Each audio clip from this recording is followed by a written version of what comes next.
is JOEZERO, and this is why I like Mass Effect.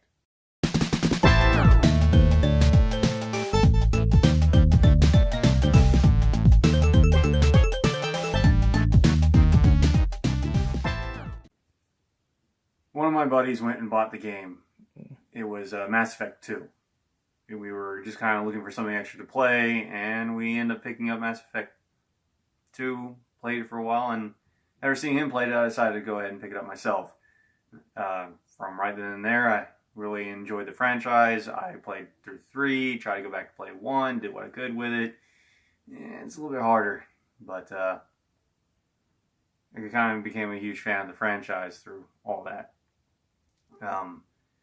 I've always been through the PlayStation 2 era, hack and slash, RPGs, anything like that. So seeing an RPG shooter that gave you the ability to create your own character, starting relationships, going through space and shooting everything up, I ended up liking a lot more. Characters were very developed, everyone was very unique, and the storyline ended up being pretty damn good. Being able to make your own choices, good, negative, seeing the effects in the next game carry on. It's the first game I actually saw that expanded 3 games, and each choice you made actually had a visual impact. Things like Bethesda, doesn't matter really what you did in that game, or maybe like Elder Scroll or whatever.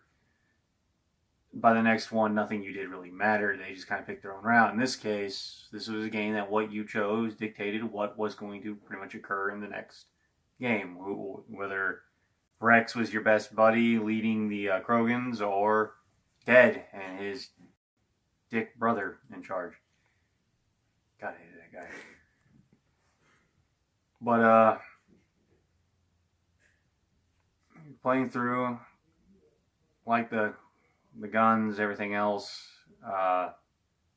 was huge. I don't know if we should go into the drama or not. So what were some of your favorite decisions in the game? Some of my favorite decisions, Heartbreaking decisions. well, that is a good one. Put them all, but let's see here. Ending of 2, whether or not to destroy the giant human reaper or not, kind of was an obvious decision, and I think, well, for me, it was just to destroy the damn thing. It was kind of a good moment to finally stick it to that guy's face, since you were pretty much having been the errand boy the entire time.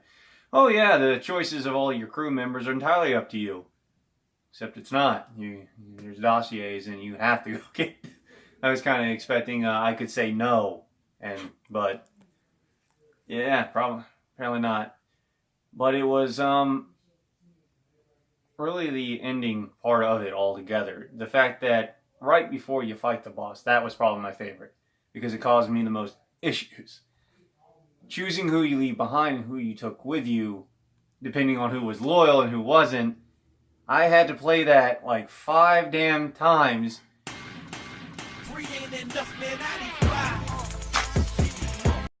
And up through that entire Mass Effect 2 game, I had played with nothing more than Garrus and Jack. All the way to that point.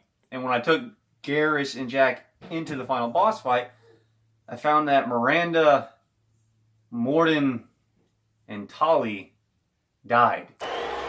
Damn! Why did y'all... How and I'm wondering, and he's like, you're all loyal. You all have stat. Okay, well, this is what happens when you don't put Garrus in charge of a squad, because I had put him in charge of every damn squad at that point. I was like, alright, I'm going to go ahead and put him on this thing.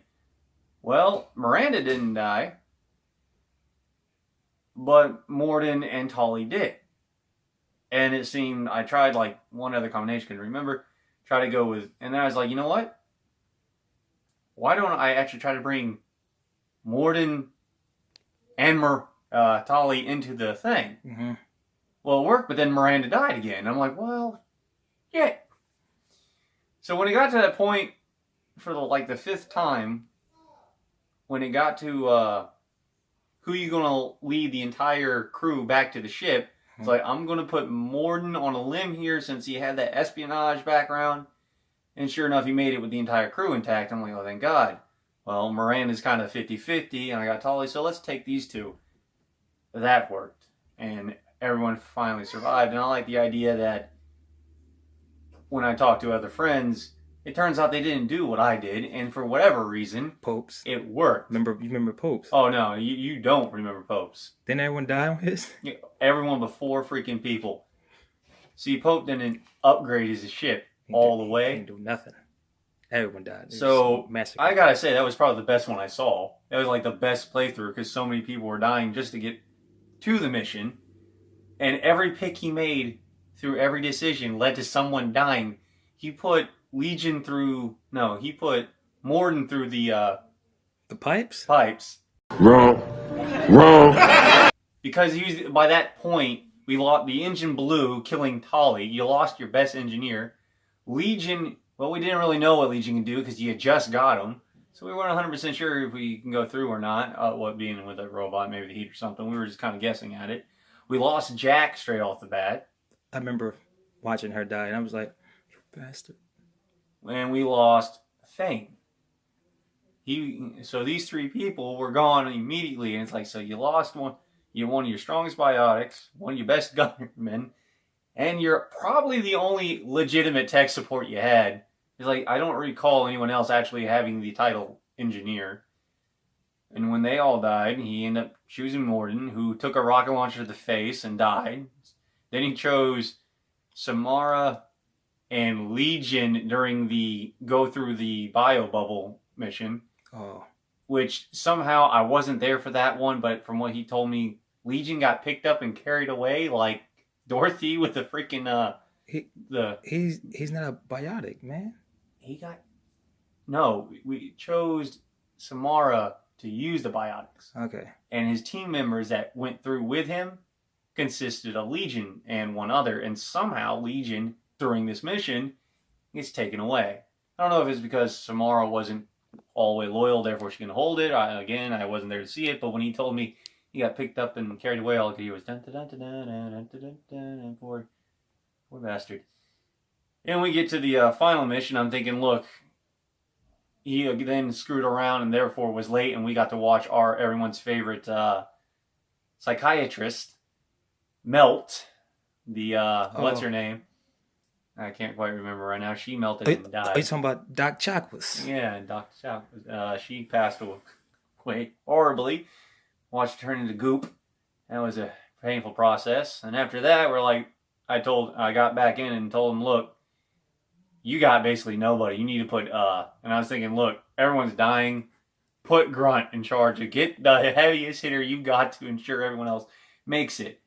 So he did, but then all of a sudden it's the final stand. Grunt survives, the rest of the crew survived. But now you're down to his favorite character of choice, Jacob, or as he calls him, Kanye in space.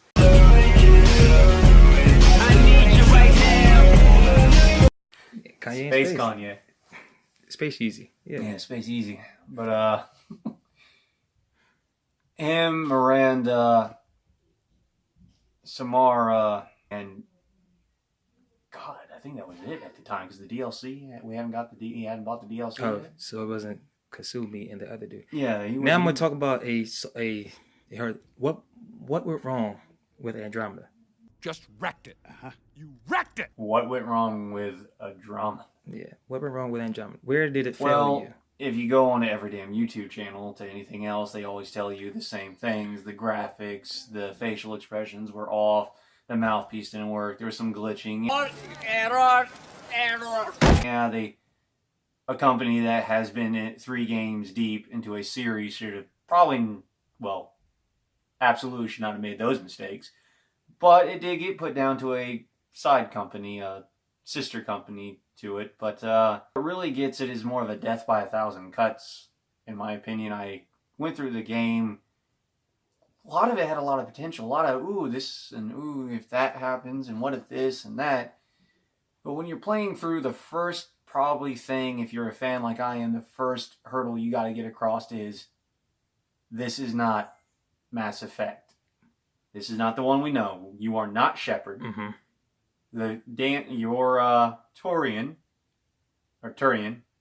You're Garrus. Their race is called Turians. Mm-hmm. So the Turian in your group is not Garrus. the Asari in your group is not Liara. These are not those people. Yet the first thing you can do, comparing those people. Oh, you're a Solarian.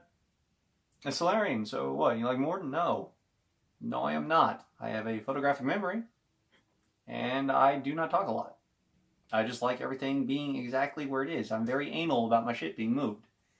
Other than that, no, I'm not a scientist who sings the pattern song.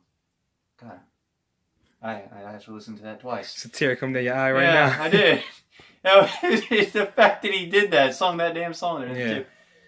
But that's just it. As soon as someone shows up, the first thing you're thinking is comparing. And then you have to also think that in one, if you played it, and I haven't played all the way through because unfortunately, anyone you ask, if you played 2 before you played 1, you can't go back and play 1 because it's so hard. I did it. It's so hard.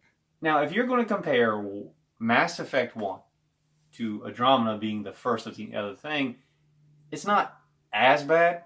Again, the graphics were kind of the thing, but if you're looking at the time to this, it's kind of sad it made, but the game's just starting out. So the other thing you have to keep in mind is you're not going to be satisfied. This is a game that was probably going to go on to be a trilogy as well, in which case you're not going to get an ending where everything gets answered right away. The characters you have, you're not going to really get to know, as you did with Garrus, Tali, and Liara, just a few characters who were literally from you from 1 to 3. So when you see characters like that coming in, doing the comparisons, like I said, just kind of, oh man, you're not this, or you make the judgment like, oh, that's kind of like Garrus, or it's funny how we have 2 human partners as your first group, like the last one, and that's what you start comparing, and then it makes the difference between them even more so. You're not Shepard. You're not... Well, they're not supposed to be. So you get a kind of a critical sense, and when you throw in the bad design and it makes it worse. A lot of like the guns for me personally, too many. It's just too many. As soon as all the guns came out, and then you had these 3 different ways of getting them. You killed a bad guy, picked up his gun. You bought it, or you built it. It seems a little excessive. It's like, why build it if you can buy it? Why buy it if you can just pick it up by randomly killing? Why kill and pick them up when I can just buy them? There's always a trade-off somewhere. And being the loyalist I was to the original series, I literally did not choose any new gun at all. I literally kept the N7 assault rifle from beginning to end because I was a soldier. You adapts... Vanguards, you. Hey, that was me. Exactly. No, I'm just kidding. You don't want to that in. As for all the Vanguards and Adepts, yeah.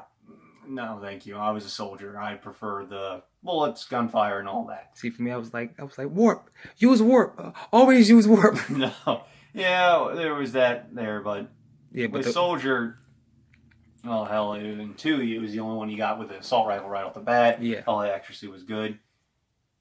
And so, N7 assault rifle. Kept it. Never...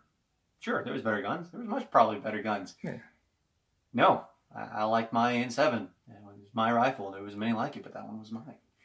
So do you think there's hope for the future of Mass Effect? Mass Is there Effect? hope for the future of Mass Effect? There's always hope for the future of Mass Effect to some extent. Now, if you're going to hop on the EA thing, which is an entirely different topic altogether. That's a whole different video. There is hope for the ending of it. Had a lot of potential. For all the glitchy error problems it did have, and the story kind of being, well, surprise, surprise, and spoiler alert, so you might want to cover your ears, the main bad guys indoctrinate any other race and turn them into their race, which is the exact same ending or the exact same main enemy you fought in the first 3 games with the creatures called Reapers. They did the exact same thing. You went 100 miles to face the exact same enemy. The only real difference is they were the synthetic robots, and now you're fighting organic-like creatures. They're living, and they just morph you through genetic science instead of some Robo-Terminator crap. Way to branch out there. Just fantastic. You're very creative, going way to. You really wanted to go out in a different direction there with that one, I could tell. No, you didn't. And when you have the hope in it, though, is there was one thing that was ironically put in there. People were like, well, since you're already M-rated, why not spice up the romance scenes?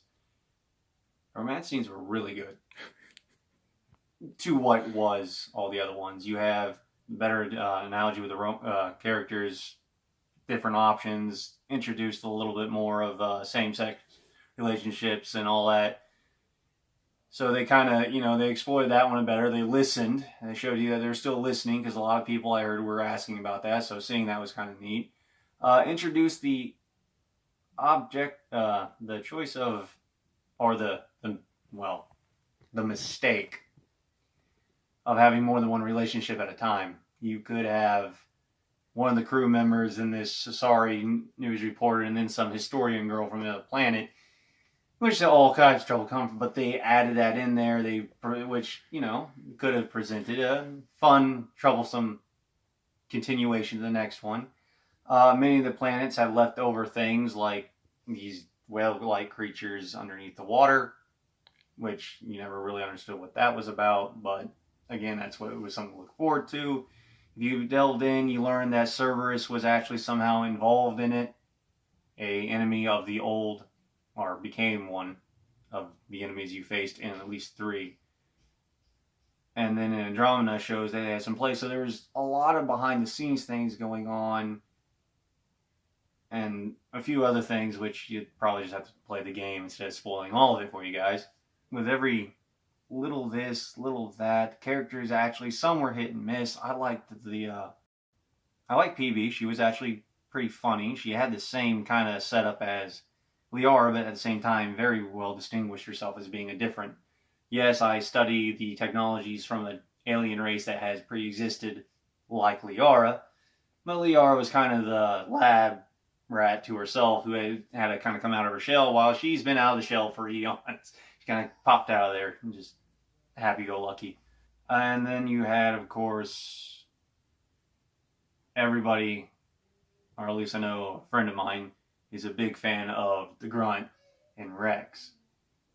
So the other Krogan, he actually was a very good character. So you had decent characters, several different things working for it on plot line to say that, yeah, more could come, but until they can get back to a more linear story, but that's why it's so nice. Yeah, and so given all the ups and downs the game is kind of occurring right now, it is still, to me, one of my favorite games. And for several topics you heard me speak of, it is still a very great game. It has withstood quite a bit throughout the years and is why it's still, even after all it's been through, still one of my favorite franchises in the game. And I do hope for better and more fun Mass Effect adventures in the future.